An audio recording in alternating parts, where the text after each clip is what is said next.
Assalamualaikum warahmatullahi wabarakatuh. Sedulur sebangsa dan setanah air, jumpa lagi di channel Jagat Lup itu. Semoga dalam keadaan sehat, tak kurang satu apa. Rahmah barokah salamah Allah curahkan untuk kita semuanya. Gus Abbas punten mencikapi pernyataan Rois Am PBNU Kiai Haji Miftahul Akhyar terkait dengan pernyataannya yang menganggap pembahasan nasab Alawi sahih menurut Kiai Haji Miftahul Akhyar, bahkan yang membatalkan nasab para habaib sebagai dzurriyyah Rasulullah SAW sebagai aliran Wahabi dan Syiah.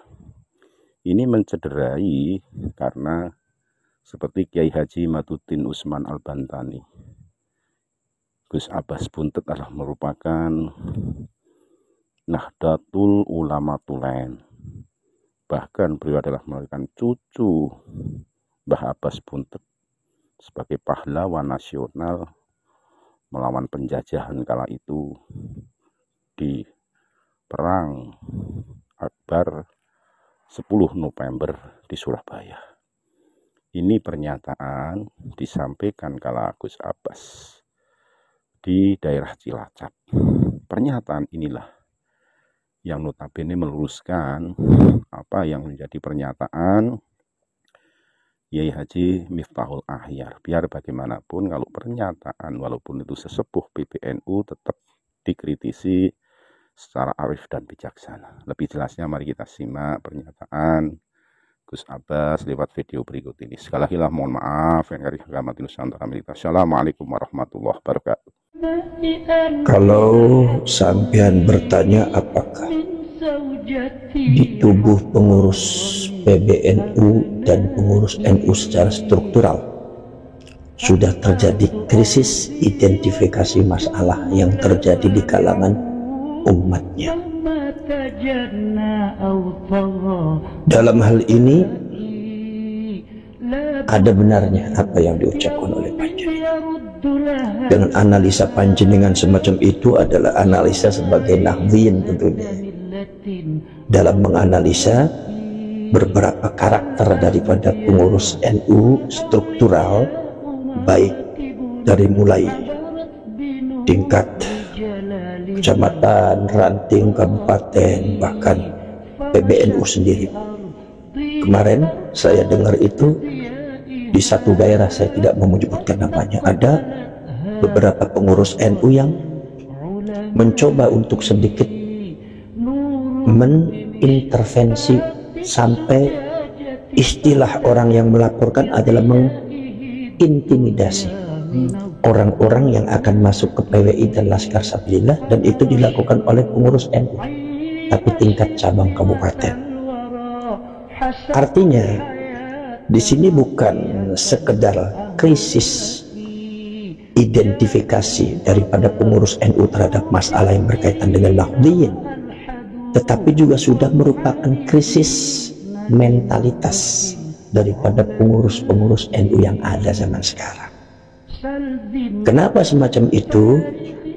Karena konsekuensi daripada sebuah organisasi ini ketika menganut sistem demokratisasi yang terlalu pure, tanpa adanya aturan-aturan main, tanpa adanya aturan-aturan yang bersifat ideologis atau seumpama historikal tidak dibarengkan dengan itu, maka akan terjadi seperti itu. Orang yang pantas menjadi pengurus justru tidak jadi pengurus, orang yang tidak pantas jadi pengurus jadi pengurus.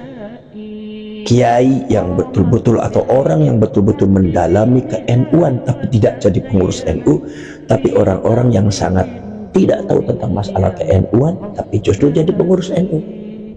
Itu adalah konsekuensinya seperti itu. Tapi walau bagaimanapun kita harus menghadapi itu semua dengan bijak. Artinya bagaimana? Ya bagaimanapun ya, Rois Am Kiai Miftahul Akhyar itu adalah Rois Am kita.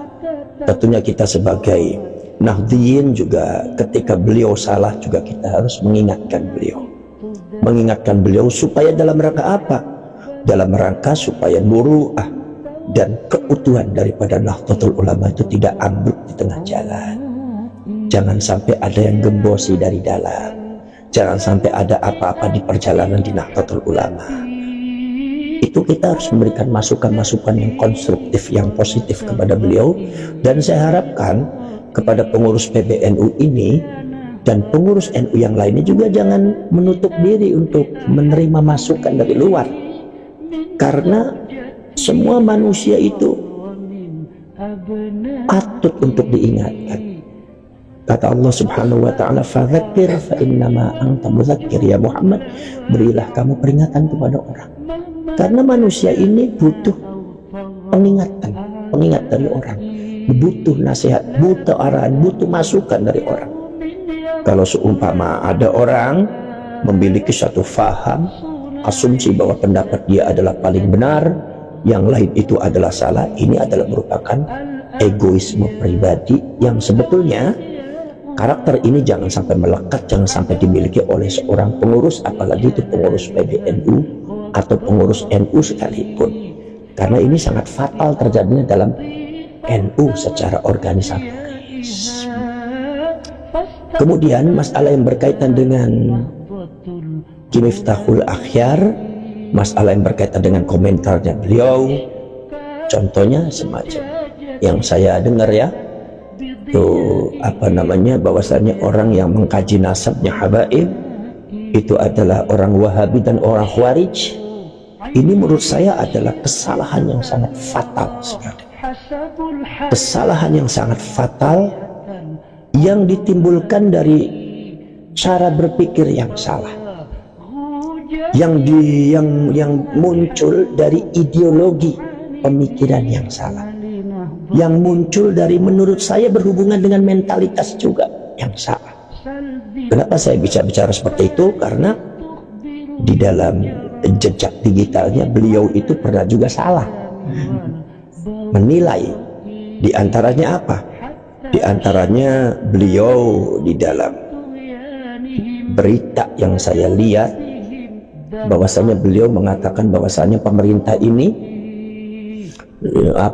sangat diuntungkan dengan kehadiran FPI, diuntungkan juga termasuk NU juga dalam rangka nahi mungkar. Artinya di sini beliau itu memahami satu masalah yang ada terjadi itu dengan kacamata kuda.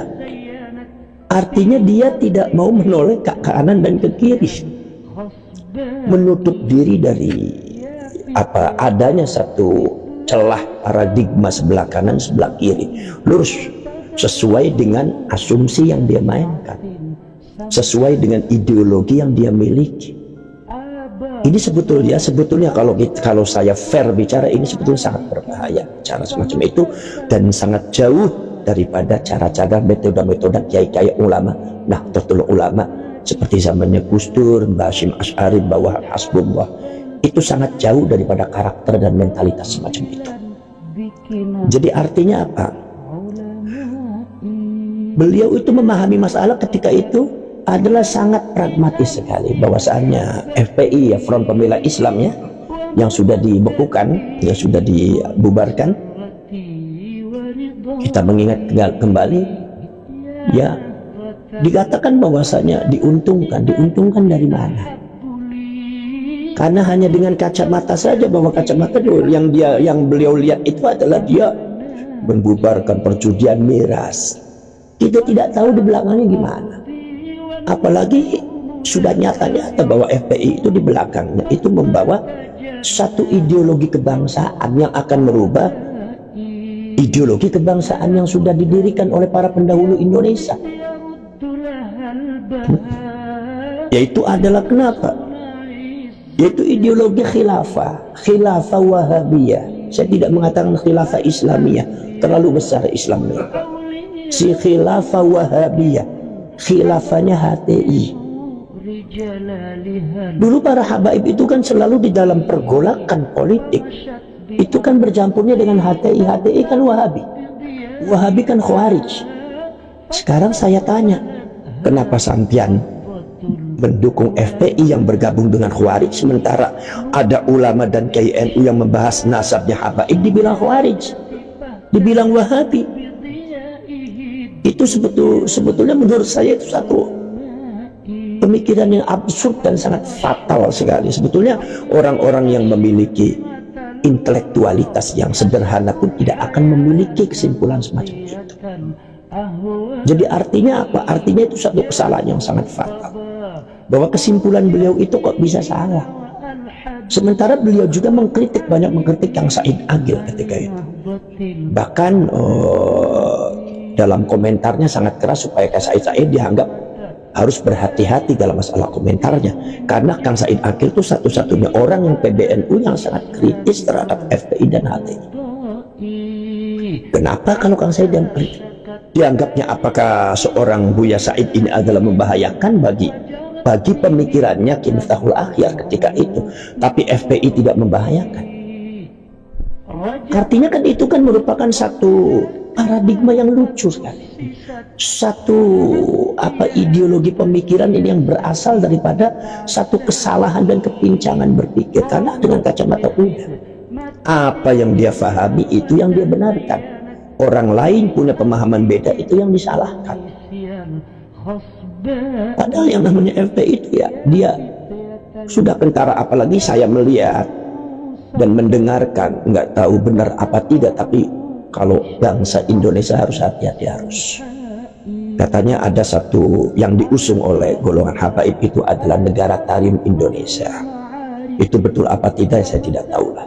Tapi artinya kehati-hatian itu harus dijaga oleh seluruh bangsa Indonesia, bahwa habaib dan gerakan Ba'alwi ini bergabung dengan HTI ini ada maksud. Apalagi sudah mulai menggembosi. Satu, menggembosi kewibawaan daripada presiden ketika itu. Saya tidak bicara personality Pak Jokowi, presiden Indonesia. Presidennya dianggapnya dajjal, istananya iblis, kemudian setan itu kan. Itu kan berarti menggembosi kewibawaan.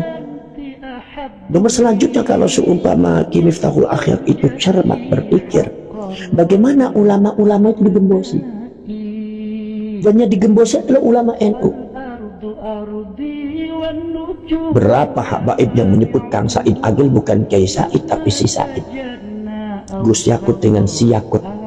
Gus Mustafa Bisri itu disebutnya si Mustafa. Kiai Ma'ruf Amin itu si Ma'ruf. Ini menurut saya sedikit-sedikit dalam rangka apa? Menggembosi muru'ah NU, menggembosi kewibawaan Nahdlatul Ulama sebagai organisasi yang terbesar yang dibawa oleh para ulama yang menjunjung nama besarnya Wali Songo. Ini sudah digembosi oleh Bang Abi. Kemudian nomor selanjutnya, wazifah daripada masyarakat, bukan sekedar masyarakatnya yang diambil, bukan sekedar jamaahnya yang direbut, tetapi juga wazifahnya, amaliyahnya sudah diganti. Marhaban sudah diganti dengan simtuduron.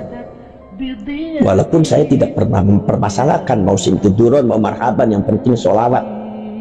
Tidak ada salah dengan sholawat. Tidak ada salah dengan sholawat. Tidak ada salah dengan sholawat simtuduron dan marhaban, karena sama-sama memuji Rasulullah. Tapi niatnya yang salah. Ketika simtudurol itu ditempatkan untuk menggantikan marhaban, makanya di saung saya dicampurkan antara simtudurol dengan marhaban. Maksudnya apa? Saya menunjukkan kepada masyarakat bahwa orang buat sholawatan itu nggak salah. Kemudian amaliyah yang lainnya, amaliyah istighotsah, amaliyah yang lainnya diganti dengan rotib ini, rotib ini, rotib ini. Yang rotib ini kadang-kadang tidak jelas. Kalau rotibnya sumpama rotibul haddad, apakah itu dengan wirid rifa'iyah? Nggak usah jadi masalah, mau wirid rifa'iyah, mau rotibul haddad. Yang jelas wiridnya itu, wirid nggak salah. Imam Ahmad Ar-Rifai adalah qutbul aqtab, seorang ulama besar waliullah. Habib Abdullah bin Al-Ahadad juga seorang berilmu. Nggak ada salahnya orang yang punya ilmu. Kita tidak pernah mempermasalahkan ilmu, tapi kita hanya membahas nasab, bukan ilmu. Jadi Anda jangan suka menakut-nakuti orang dengan cara kalau seumpama kita membatalkan nasabnya Ba'alwi berarti sanad keilmuannya terputus. Anda ini jangan menakut-nakuti seperti itu. Anda kira yang namanya ulama-ulama NU itu anak kecil? Kalau seumpama Anda hanya dalilnya cuma dalil Sulamut Taufiq atau kitab-kitabnya Habib Abdullah bin Ali Al-Haddad, saya tanya apa salahnya dengan ilmu? Ketika nasabnya batal, ilmu itu tetap, karena itu milik Allah. Habib Abdullah bin Ali Al-Haddad punya guru, tidak semuanya habaib, banyak juga yang lain transfer ilmu dari yang lain. Yang punya Sulamut Tauhid Habib Abdullah bin Husain Al-Alwi itu belajarnya di mana? Di Mekah. Apakah semua gurunya Ba'alwi? Tidak, banyak juga yang bukan Ba'alwi. Kenapa? Sah-sah saja yang namanya transfer keilmuan, peradaban keilmuan sesama umat Islam, nggak jadi masalah.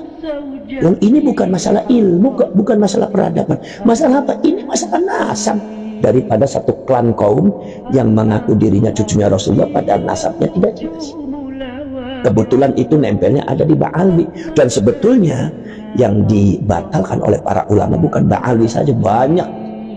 Dan yang membatalkan nasabnya Ba'alwi pun bukan kita saja, bukan, apalagi bukan Kiai Imaduddin, bukan, tapi juga ulama-ulama zaman dulu juga banyak. Dan Kiai Imaduddin juga membahas, menganalisa itu juga berdasarkan data-data yang sudah ada zaman dulu. Artinya itu sudah sebetulnya harus diketahui oleh orang. Nah, jadi jangan suka menakut-nakuti seperti itu. Adanya satu pembatalan dalam satu paradigma itu bukan berarti keilmuannya itu batal. Contoh seperti ini. Zaman dahulu itu ada dua, pasca Rasulullah wafat itu ada dua blok. Blok pertama adalah orang-orang yang memahami Al-Quran dengan hadis secara tekstual. Ini diantaranya adalah sahabat Abdullah bin Abbas, sahabat Abdullah bin Umar. Ini akan menurunkan satu kelompok-kelompok yang disebut dengan ahlul hadis. Diantaranya adalah yang paling pentolanya adalah Imam Malik bin Anas yang punya kitab Muwatta. Ini tekstual. Ada lagi cara memahami Al-Quran dengan hadis dengan cara kontekstual.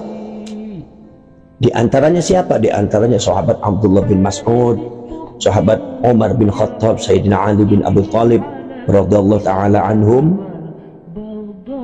Ini akan menurunkan satu tabi'in, di antaranya adalah Imam Ibrahim An-Nakhai, yang akhirnya melahirkan satu mazhab yang disebut mazhabnya Al-Imam An-Nu'man bin Thabit Al-Hanafi. Ini dengan disebutnya Ahlur Ra'yi. Ini sudah ada pertentangan sejak zaman dahulu, tapi ilmu mereka tidak batal. Ketika Daulah Abbasiyah memakai manhaj ideologi hukum secara resmi, itu pakainya adalah Ahlur Ra'yi di Baghdad.